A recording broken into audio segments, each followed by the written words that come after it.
Hello everyone, मैं अविनाश आप सभी का एक बार फिर से अपने यूट्यूब चैनल अभी आई टी क्लासेस में स्वागत करता हूं। आज हम आपके लिए लेकर आए हैं कटिंग टूल्स के कुछ बहुत ही महत्वपूर्ण परीक्षा उपयोगी प्रश्न, जिसको आज हम देखेंगे। देखिए, हम चलते हैं अपने पहले प्रश्न की तरफ। हमारा पहला प्रश्न है, किस प्रकार की छेनी का उपयोग कीवेज खांचा और स्लॉट काटने के लिए किया जाता है। तो कीवेज या स्लॉट होता कैसे है, देखिए आप देखिए, फिगर कुछ इस टाइप का होता है। ऐसे मान लीजिए कोई फिगर है इस टाइप का, ऐसे ये कोई प्लेट है, तो कीवेज स्लॉट कुछ ऐसे इस टाइप का कटा होता है। ऐसे सीधी सीधी रेखा में स्लॉट करते हैं।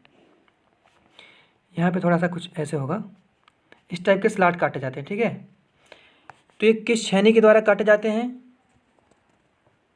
क्रॉस कट छेनी के द्वारा। तो हमारा करेक्ट आंसर क्या हो जाएगा? Cross cut. अगला प्रश्न है, रेती की आकृति को विनिर्दिष्ट किया जाता है। कहने का मतलब ये कि रेती की आकृति को किसके द्वारा स्पेसिफाइड किया जाता है? तो किसके द्वारा किया जाता है? क्रॉस सेक्शन के। तो हमारा करेक्ट आंसर क्या हो जाएगा? Cross section. अगला प्रश्न है, मृद स्टील को काटने के लिए छेनी का संतुष्ट किया गया बिंदु कोण कितना होता है? संतुष्ट मतलब होता है कि जैसे छेनी, मान लीजिए कोई माइल्ड स्टील है, मान लीजिए कोई जाब है आपका माइल्ड स्टील का, ठीक है, और इधर कोई चीज़ल रखी है आपकी, मान लीजिए ये कोई चीज़ल है, सपोज दैट ये कोई चीज़ल है ना। तो इसको काटने के लिए ये जो एंगल है वो कितना होना चाहिए? कितना होना चाहिए? 45 डिग्री। तो हमारा करेक्ट आंसर क्या हो जाएगा? 45 डिग्री। देखिए, मृद स्टील को काटने के लिए छेनी का संतुष्ट किया गया बिंदु कोण होता है कितना? 45 डिग्री। अगला प्रश्न है, किसी फाइल में दूसरा कट निम्न प्रकार का होता है। किसी फाइल में दूसरा जो कट होता है वो आपका किस प्रकार का होता है? ग्रेड का। इसमें क्या है, जो फाइल का दूसरा टाइप है, पहला टाइप होता है कट का, दूसरा ग्रेड का होता है, तीसरा फिर इनका शेप का होता है ना। तो 3 प्रकार के ग्रेड में फाइल को डिफाइन किया जाता है। 3 प्रकार के ग्रेड में फाइल को डिफाइन किया जाता है। पहला कौन सा है? पहला कट के आधार पे, दूसरा ग्रेड के आधार पे, तीसरा आकृति या डिजाइन के आधार पे। पतली ट्यूब काटने के लिए आरी ब्लेड का सबसे योग्य पिच होता है। अब देखिए बात आती है पिच की, तो पिच क्या होता है? देखिए, हमारा अगला प्रश्न है, पतली ट्यूब काटने के लिए आरी ब्लेड का सबसे योग्य पिच होता है। अब आरी ब्लेड होता कैसा है? आप लोग देखे होंगे, आरी ब्लेड कुछ इस शेप का होता है, ऐसे है ना, ऐसे होता है। तो यहाँ पे क्या होते हैं आपके, इधर वाला जो पोर्शन होता है, इधर आपके टीथ कटे होते हैं ना, ऐसे कुछ ऐसे ऐसे टीथ कटे होते हैं, कुछ ऐसे टीथ कटे होते हैं। ठीक है, ये आपका होता है ऐसे टीथ कटे होते हैं। ठीक है, इधर आपका जो भी अरेंजमेंट होता है, ऐसे हैंडल वगैरह का जो भी है ना, मान लीजिए आपका हैंडल लगा है। तो कह रहा है कि पतली ट्यूब काटने के लिए आरी ब्लेड का सबसे योग्य पिच क्या आती है? 2 दांतों के बीच की दूरी। जो 2 दांत होता है आपका, ठीक है, आरी ब्लेड में जो 2 दांत होते हैं उनके बीच की दूरी कितनी होनी चाहिए पतली ट्यूब को काटने के लिए? तो कितनी होनी चाहिए? 0.8 mm। तो आपका करेक्ट आंसर क्या हो जाएगा? 0.8 mm। हमारा अगला प्रश्न है, उस फाइल का नाम बताएं जो वुड वर्किंग सॉ के दांतों को तेज करने में प्रयुक्त होता है। वुड वर्किंग सॉ यानी कि जो लकड़ी को काटने वाली जो आरी होती है ना, उसमें दांता निकालने वाला या उसके दांतों में धार लगाने वाली कौन सी फाइल होती है? तो कौन सी फाइल होती है? देखिए यहाँ पे थोड़ा सा मिस्टेक है, मिल सा का फाइल लिखा है, तो आपका आंसर क्या होगा? मिल सा फाइल। यहाँ पे थोड़ी सी त्रुटि है, उसके लिए माफ़ी चाहते हैं। तो आपका करेक्ट आंसर क्या हो जाएगा? मिल सा फाइल, है ना। इसका प्रयोग कहाँ किया जाता है? लकड़ी काटने के जो औजार होते हैं, आरियों में जो दांते होते हैं उनमें धार लगाने के लिए इसका प्रयोग किया जाता है। हमारा अगला प्रश्न है, यहाँ पे कीवे का मतलब जो चाबी घाट होता है, चाबी का जो खांचा होता है, चाबी जो लगती है मशीनों में, तो चाबी का जो खांचा होता है उसको काटने के लिए प्रयुक्त होने वाली छेनी का नाम कौन सी छेनी है? कैप छेनी। अगला प्रश्न है, मशीन की सतह पर फाइलिंग किस लिए की जाती है? मशीन की सतह पर फाइलिंग किसके लिए की जाती है? तो बर हटाने के लिए। देखिए बर क्या होता है? बर जैसे आप कोई भी जाब काटते हैं तो काटने के बाद क्या होता है, काटने के बाद अगर आप देखेंगे तो वहाँ पे कुछ हल्का नुकीला भाग निकला रहता है। अगर आप उस पर हाथ फिराएंगे या उंगली से स्लाइड करेंगे तो उसमें क्या होता है, तीखे कोने होते हैं जिसको हम लोग बर बोलते हैं। ठीक है, तो उसको समाप्त करने के लिए हम फाइलिंग करते हैं। फीड के निशान को फिनिश करने के लिए करते हैं। शार्प कॉर्नर को पूर्ण रूप से वर्गाकार, यानी कि जो कोना थोड़ा सा तीखा है उसको हम क्या करते हैं, वर्गाकार बनाने के लिए फाइलिंग का प्रयोग करते हैं। तो कहने का मतलब क्या है, मशीन की सतह पर फाइलिंग किस लिए की जाती है, बर हटाने के लिए, फीड के निशान फिनिश करने के लिए, शार्प कॉर्नर को पूर्ण रूप से वर्गाकार करने के लिए, इनमें से सभी। तो हमारा करेक्ट आंसर क्या हो जाएगा, इनमें से सभी। देखिए हमारा अगला प्रश्न है, निम्न में कौन सा फाइल कटिंग का भाग नहीं है, निम्न में कौन फाइल का कटिंग भाग नहीं है। तो फाइल का कटिंग भाग कौन सा नहीं है, टैंग। टैंग भाग से क्या होती है, कभी कटाई नहीं होती है ना। तो हमारा करेक्ट आंसर क्या हो जाएगा, टैंग। हमारा अगला प्रश्न है, हैंड हेक्सा ब्लेड बना होता है, हैंड हेक्सा ब्लेड बना होता है। हैंड हेक्सा ब्लेड का मतलब जो आप देखे होंगे, जो छड़ वगैरह काटने के लिए घरों पे बेसिकली यूज होता है। तो हैंड हेक्सा ब्लेड बना होता है किसका, उच्च गति स्टील का, यानी कि हाई स्पीड स्टील का। हमारा अगला प्रश्न है, रेतियों में उत्तलता सहायता करता है, रेतियों में उत्तलता सहायता करता है, किस चीज़ में सहायता करता है, अवतल सतह को रेती करने में, उत्तल सतह को रेती करने में, कार्यखंड की धार को गोल होने से बचाने के लिए, जब दाब बल लगाया जाता है तो रेती को सीधा रखने में। किसमें कार्य करता है, तो जो कार्यखंड है आपका, कार्यखंड की धार को गोलाई होने से बचाने के लिए क्या किया जाता है, रेतियों में उत्तलता दिया जाता है। अब आपको उत्तलता पता होगा, उत्तल मतलब कुछ ऐसे उत्तल लेंस जैसा उभरा हुआ भाग जो होता है, ठीक है, वो किसके लिए होता है, कार्यखंड की धार को गोल होने से बचाने के लिए। देखिए हमारा अगला प्रश्न है, लेड टिन एल्युमिनियम जैसी मुलायम सामग्री की फाइल के लिए किस फाइल का प्रयोग किया जाता है, तो किस फाइल का प्रयोग किया जाता है, सिंगल कट फाइल का, है ना। तो हमारा करेक्ट आंसर क्या हो जाएगा, single cut file.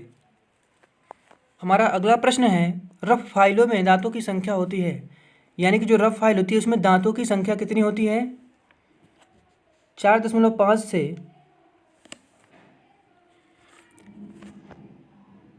Rough file में दांतों की संख्या कितनी होती है, या रफ फाइल में दांतों की संख्या होती है। तो रफ फाइल में जो दांतों की संख्या होती है वो कितनी होती है, 4.5 से 10 प्रति सीएम। सीएम का मतलब सेंटीमीटर, ठीक है, कन्फ्यूज नहीं होना है कि सीएम क्या है, सीएम का मतलब क्या होता है, सेंटीमीटर, यानी कि 4.5 से 10 प्रति सेंटीमीटर, यानी कि प्रति सेंटीमीटर का जो एरिया होता है, प्रति सेंटीमीटर का जो आपका एरिया होता है, इसमें दांतों की संख्या कितनी होनी चाहिए, 4.5 से लेके 10 दांते तक कटे होने चाहिए फाइल में, ठीक है। तो हमारा करेक्ट आंसर क्या हो जाएगा, 4.5 से 10 प्रति सेंटीमीटर। अगला प्रश्न है, एक छेनी का आमतौर पर अनुप्रस्थ काट क्षेत्रफल होता है, एक छेनी का आमतौर पर अनुप्रस्थ काट क्षेत्रफल होता है। देखिए छेनी किस टाइप का होती है, छेनी का अगर आप देखेंगे तो कुछ ऐसे इस टाइप का, ये कुछ ऐसे इस टाइप का होता है, ठीक है। इसको अगर बनाएं हम तो कुछ इस टाइप की छेनी होती है, नीचे देखेंगे तो किस टाइप की शेप बन रही है आपकी, आयताकार शेप बनी है, ठीक है।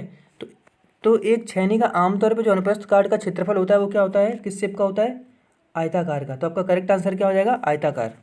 देखिए हमारा अगला प्रश्न है, hexa cutting machine, hexa cutting machine में अपेक्षित कटिंग प्रेशर किस प्रकार प्राप्त किया जाता है, अपेक्षित कटिंग प्रेशर किस प्रकार प्राप्त किया जाता है।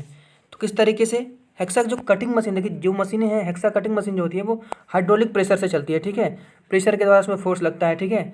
तो करेक्ट आंसर क्या हो जाएगा, हाइड्रोलिक तरीके से। हमारा अगला प्रश्न है, रेती की लंबाई टिप से तक मापी जाती है, कहाँ तक, टिप से हमेशा रेती की लंबाई कहाँ तक मापी जाती है आपकी, टिप से लेकर हील तक। इसको याद रखिएगा, आपकी जो रेती की लंबाई नापी जाती है वो कहाँ से नापी जाती है, टिप से लेकर हील तक। टिप पॉइंट क्या होता है, जैसे देखिए आपकी मान लीजिए ये कोई रेती है, ठीक है, मान लीजिए ये कोई रेती है, ठीक है, तो ये वाला जो पोर्शन होता है इसको टिप बोलते हैं, ठीक है। ये वाला जो भाग होता है इसको फेस बोलते हैं, इस पे मान लीजिए जो दांते कटे होते हैं आपके, ठीक है, इसको फेस बोलते हैं।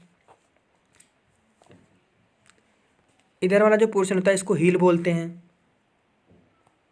टैंग क्या होता है, ये जो भाग होता है ना इसके बाद रेती का, ये वाले भाग को बोलते हैं टैंग।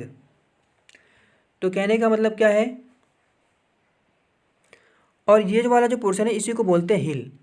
तो कहने का मतलब रेती की लंबाई टिप से कहाँ तक मापी जाती है, टिप से लेकर हील तक, यानी कि ये वाला जो पोर्शन है यहाँ से लेके यहाँ तक क्या होती है, रेती की लंबाई मानी जाती है। अगला प्रश्न है, हैंड फाइल का अन्य नाम क्या है। हैंड फाइल का मतलब हाथ में जो है, मतलब बेसिकली तो सभी फाइल हैंड से यूज होती हैं, तो हैंड फाइल का जो नाम है, अन्य नाम क्या है, सुरक्षित किनारे वाली फाइल। ठीक है, इसको आप लोग याद रखिएगा।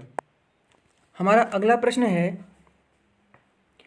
किस ग्रेड की रेती का उपयोग धातु की बड़ी मात्रा या तीव्रता से हटाने के लिए किया जाता है। ठीक है, किस ग्रेड की रेती का उपयोग धातु की बड़ी मात्रा को तीव्रता से हटाने के लिए किया जाता है? तो हमारा करेक्ट आंसर क्या हो जाएगा? खुरदरी। जो चीज़ जितना रफ सरफेस होगा उतनी ज़्यादा धातु काटेगी। ठीक है, ये सिंपल सा कॉन्सेप्ट है कि जो जितना रफ होगा उसमें फ्रिक्शन ज़्यादा लगेगा, फ्रिक्शन ज़्यादा लगने से क्या होगा कि धातु की कटाई ज़्यादा मात्रा में करेगा। तो हमारा करेक्ट आंसर क्या हो जाएगा?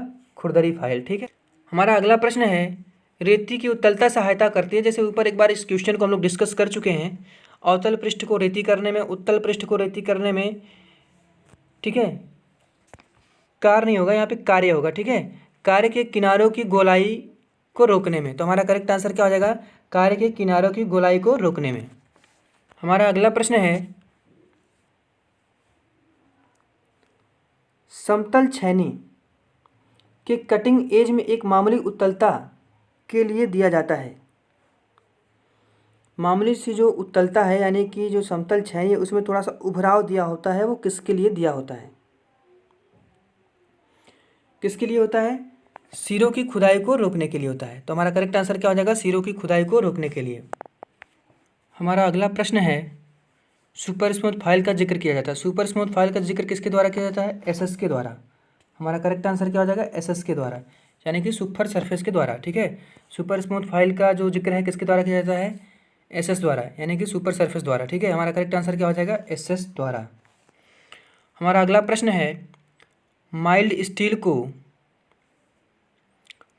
को काटने के लिए चीजल का पॉइंट कोण कितना होना चाहिए? तो माइल्ड स्टील यानी मृदु इस्पात को काटने के लिए चीजल का पॉइंट कोण कितना होना चाहिए? 55 डिग्री। करेक्ट आंसर क्या हो जाएगा? 55 डिग्री। हमारा अगला प्रश्न है, आरी ब्लेड की मानक लंबाई होती है। आरी ब्लेड की जो मानक लंबाई होती है, आरी ब्लेड मतलब जो ये आप देख रहे हैं कुछ ऐसे इस टाइप की, आरी ब्लेड की जो मानक लंबाई होती है, ठीक है, इसमें टीथ वगैरह जो भी होते हैं आपके टीथ, तो आरी ब्लेड की मानक लंबाई कितनी होती है? 250 mm मल्टीप्लाई 300 mm। ठीक है, तो हमारा करेक्ट आंसर क्या हो जाएगा? 250 mm गुणे 300 mm। अगला प्रश्न है, हस्तरेती बनाई जाती है, यानी कि जो हैंड फाइल है वो किसकी बनाई जाती है? Low carbon steel, medium carbon steel, high carbon steel, high chromium steel. तो जो आपकी हस्तरेती बनाई जाती है वो किसकी बनाई जाती है? हाई कार्बन स्टील की। मैक्सिमम आपको जो रेतियाँ देखने को मिलेंगी वो हाई कार्बन स्टील की ही देखने को मिलेंगी। ठीक है, तो रेती किसकी बनाई जाती है? हाई कार्बन स्टील की। और आपका जो चीजल वगैरह बनाया जाता है वो हाई कार्बन स्टील, क्रोमियम या वेनेडियम स्टील के बनाए जाते हैं। ठीक है, तो हस्तरेती बनाई जाती है किसकी? हाई कार्बन स्टील की। आपका करेक्ट आंसर क्या हो जाएगा? High carbon steel. अगला प्रश्न है, आंतरिक वक्रीय सतह का निर्माण करने वाली रेती है। आंतरिक वक्रीय, वक्र मतलब क्या होता है? जैसे कुछ इस टाइप का वक्र, इसी को बोलते हैं ना वक्र। अब ये अंदर है किसी जॉब के तो इसको क्या बोलेंगे? आंतरिक वक्रीय सतह का निर्माण। ठीक है, आंतरिक वक्रीय सतह का निर्माण करने वाली रेती कौन सी है? तो जाहिर सी बात है ये अर्धवृत्ताकार है, अर्धवृत्ताकार शेप है। ठीक है, तो इसको फाइलिंग करने के लिए कैसी रेती चाहिए? अर्धवृत्ताकार शेप की फाइल चाहिए। तो हमारा करेक्ट आंसर क्या हो जाएगा? अर्धवृत्त रेती। हमारा अगला प्रश्न है, पतला खांचा बनाने के लिए रेती का नाम बताइए। देखिए, पतला खांचा बनाना हो तो किसके लिए? रेती तो मतलब रेती में सारे टाइप आ जाएंगे, गोल रेती, त्रिकोण रेती, चाकू के समान किनारे वाली रहती है। ठीक है, रहती नहीं है, रेती होगा। ठीक है, चाकू के समान किनारे वाली रेती। तो हमारा करेक्ट आंसर क्या हो जाएगा? चाकू के समान किनारे वाली रेती। यानी कि चाकू का आप देखोगे, आपके घर में चाकू होगा तो चाकू का कोना क्या होता है? बहुत तीखा होता है, यानी तीक्ष्ण होता है। ठीक है, तो पतला खांचे बनाने के लिए किस रेती का प्रयोग किया जाता है? चाकू समान किनारे वाली। ठीक है, आपका करेक्ट आंसर क्या हो जाएगा? चाकू के समान किनारे वाली। हमारा अगला प्रश्न है, निम्न में कौन सा सामान्य तरह का कोल्ड चीजल नहीं है? सामान्य तरह का कोल्ड चीजल कौन सा नहीं है?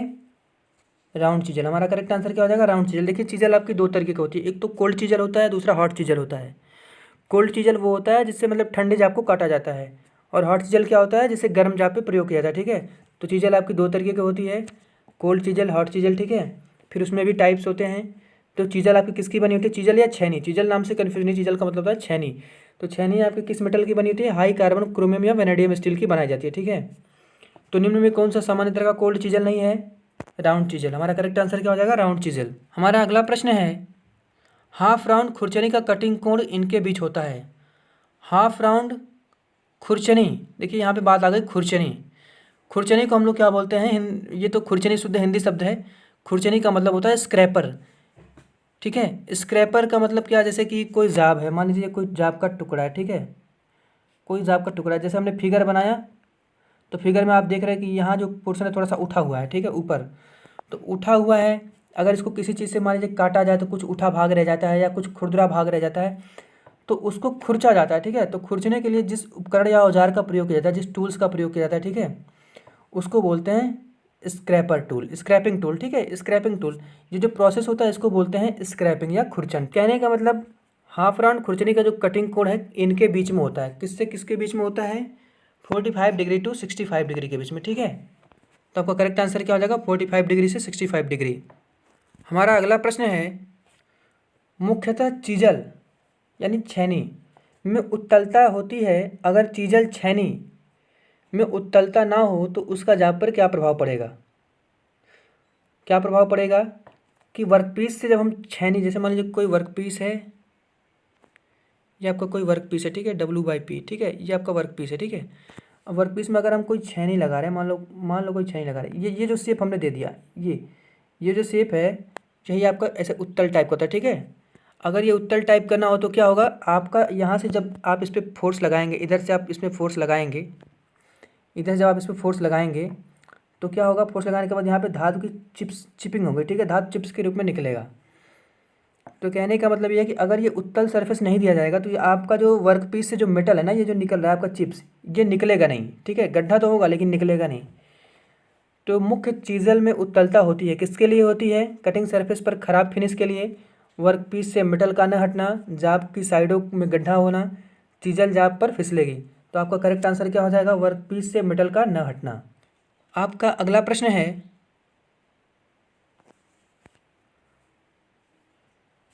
डैश है को पुरानी घिसे हुए फाइलों से बनाया जा सकता है।